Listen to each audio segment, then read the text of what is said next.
की एक बिल्कुल भास्कर जी कैसे जिम्मेदारी है। रेसिप्रोकेट करें, लेकिन बिल्कुल ये एक बहुत बड़ा बदलाव है। मुझे लगता है कि शायद भारत की प्रेसिडेंसी में आज भारत ने G20 के इतिहास में एक ऐसा पन्ना जोड़ दिया है जिसको आने वाले वक्त में, मैं जैसा बोल रहा हूं कि ये ग्लोबल जो आपके सोशियो इकोनॉमिक कह सकते हैं कि एक सिचुएशन है, या तो जो हालात है उसको बदलेगा। ग्लोबल जो एक परिदृश्य है उसको बदलने जा रहा है, क्योंकि यूरोपियन यूनियन का G20 में शामिल होना, भारत लगातार अपने प्रेसिडेंसी में इस मुद्दे को उठाता रहा और आखिरकार ये सफल हुआ, क्योंकि आज जो यूरोपियन यूनियन है वो परमानेंट जो सीट है उस पर उनके अध्यक्ष ने आके अपनी जगह ली थी। प्रभुदयाल जी हमारे साथ जुड़े। प्रभुदयाल जी, इसी बात को थोड़ा सा मैं आगे बढ़ाता हूं।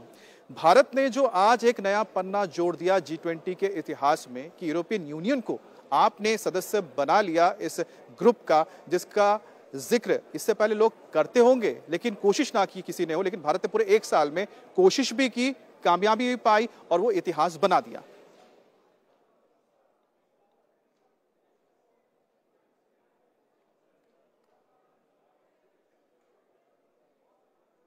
देखिए, मैं जरा ये बात साफ करना चाहूंगा कि आप गलती से यूरोपियन यूनियन कह रहे हैं, जबकि आपका तात्पर्य अफ्रीकन यूनियन से। यूरोपियन यूनियन तो बहुत पहले से G20 का मेंबर शुरू से है, और ये G20 ऐसे देशों का संगठन सा बन गया था जो कि इकोनॉमिकली स्ट्रांग थे। अब प्रधानमंत्री मोदी जी की जो पहल रही है वो ये है कि किस तरह से G20 ग्लोबल साउथ की समस्याओं को देखे, और ये तभी मुमकिन हो सकता है जब उनकी समस्याएं G20 के सामने रखी जाएं और ये कोशिश की जाए कि इनका हल निकाला जाए। अफ्रीका के सामने बहुत से समस्याएं। अब प्रधानमंत्री जी का ये मानना है कि एक बहुत ही अहम मुद्दा जिस पे काम करने की जरूरत है वो है डेट रिस्ट्रक्चरिंग।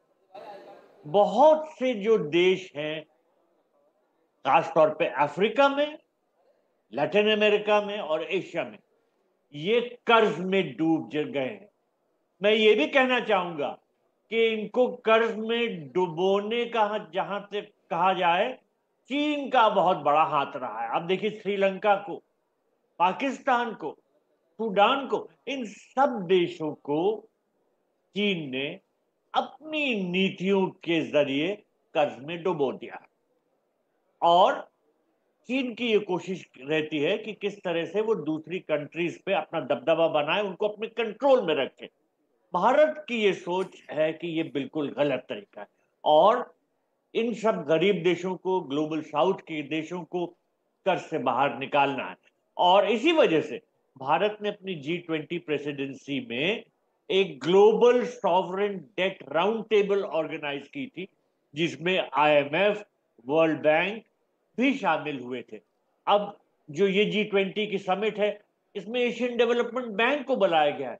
ये सब इसलिए कि सलाह मशवरा करने की जरूरत है कि क्या ठोस कदम उठाए जा सकते हैं जिनके जरिए डेट रिस्ट्रक्चरिंग हो सके। ये बहुत बड़ा एक मुद्दा है, क्योंकि अगर ये देश कर्ज में डूबे रहेंगे और जो भी पैदावार हो, इनकी जो GDP हो, वो कर्ज चुकाने में लग जाएगी, तो इनकी तरक्की कैसे हो सकती है, और पीछे हटते जाएंगे। तो प्रधानमंत्री इस बात पे बहुत जोर दे रहे हैं, और जब वो ये कहते हैं कि सबका साथ, सबका विकास, सबका विश्वास, तो वास्तव में वो ये करके दिखाते जी हैं। सबसे बड़ी बात। बिल्कुल बिल्कुल। प्रभु जी हमारे साथ चिंतामणि जी भी जुड़े हैं। चिंतामणि जी, प्रधानमंत्री मोदी ने जब बात रखी तो उन्होंने कहा कि दुनिया को अब नए समाधान की जरूरत है और हम संकट पर विजय प्राप्त कर सकते हैं। तो नए समाधान की जरूरत है, तो उनका इशारा किस तरफ था? प्रधानमंत्री मोदी जी ने एक इनोवेटिव, एक थिंकर हैं। हर एक समस्या का एक नए नए किस्म का सुझाव निकालने में वो काफी माहिर हैं। उनका डिप्लोमेसी भी काफी इनोवेटिव होता है, उनका स्टाइल ऑफ फंक्शन भी इनोवेटिव होता है। जब ये कह रहे हैं कि एक नए तरीके से जितने भी समस्या हैं उसको, उसका समाधान निकाल सकते हैं, उसमें एक तो आपने अभी डिस्कशन कर दिया कि दुनिया में जितनी भी समस्याएं हो रही है, सब लोग सोचते हैं कि समस्या का जड़ है वेस्ट में और जो भुगते हैं उस ग्लोबल साउथ में। अगर ग्लोबल साउथ का वॉइस अगर G20 डिस्कशन में ना लाया जाए तो समाधान कैसे होगा कोई भी समस्या का, चाहे क्लाइमेट चेंज हो या पोल्यूशन हो और कुछ भी हो।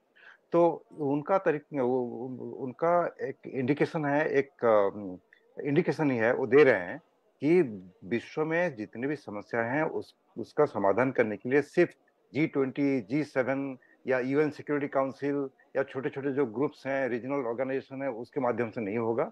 जब तक ग्लोबल साउथ भी उनका जो समस्या है उनको टेबल पे ना रखें और डिस्कशन ना करें और कोऑपरेट ना करें, कोई भी समस्या का समाधान हो ही नहीं सकता। दूसरी बात यह है कि जिस तरह से इंडिया ने अपना अचीवमेंट इन डिजिटल इंफ्रास्ट्रक्चर को शोकेस कर रहा है, उन्होंने दिखाया है कि अगर सबका साथ सबका विकास होना है, टेक्नोलॉजी का सही इस्तेमाल बहुत ही जरूरी है। चाहे वो शिक्षा हो, चाहे वो वेलफेयर, जितने भी वेलफेयर पॉलिसीज है वो आम आदमी के पास सही ढंग से और जल्दी से पहुंच जाए, वही हो, या हेल्थ सिक्योरिटी हो, हर एक चीज में अभी टेक्नोलॉजी का महत्व बहुत ज्यादा बढ़ गया है। तो जब ये कह रहे हैं कि समस्या का अलग अलग तरीके से समाधान हो सकता है, तो ये भी हिंट कर रहे हैं कि इंडिया का digital infrastructure, public digital infrastructure जो है, अगर वो अपनाएंगे ग्लोबल साउथ में भी और डेवलप्ड कंट्रीज में भी, तो बहुत सारे आम लोगों का जो समस्या है उसका भी समाधान हो सकता है। तो उनका ऐसा ही एक इंडिकेशन दे रहे हैं।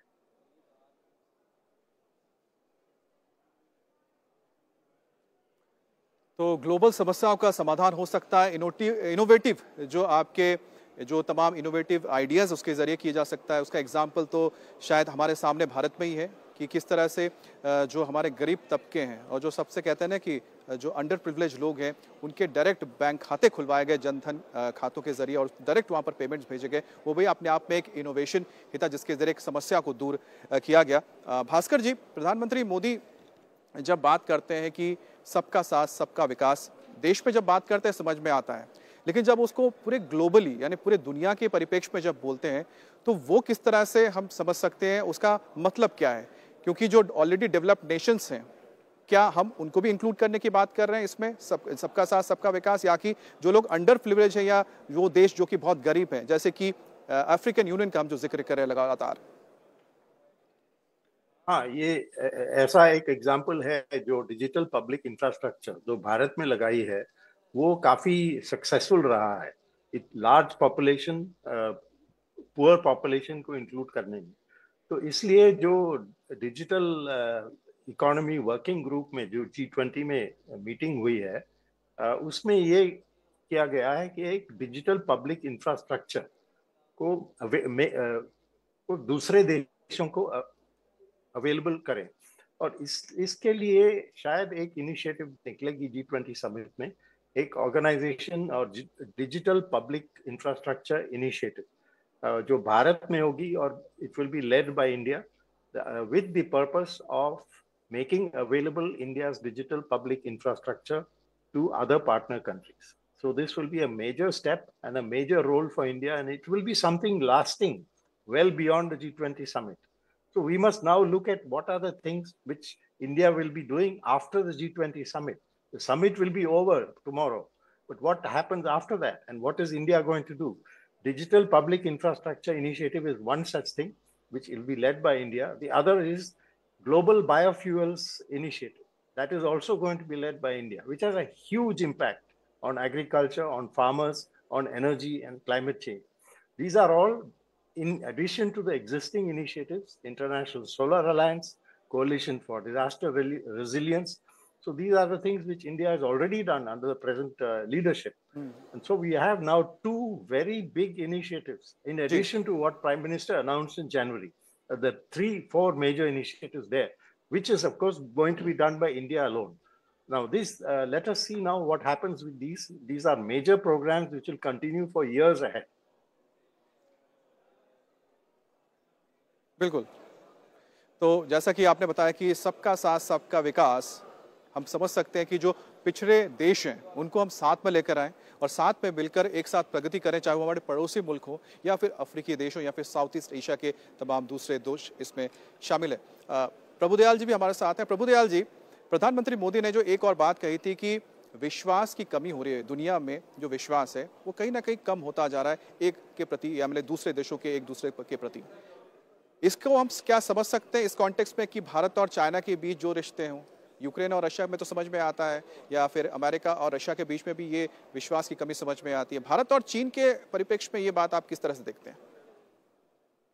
देखिए, भारत चीन के प्रति अच्छी नीति अपनाता आया है।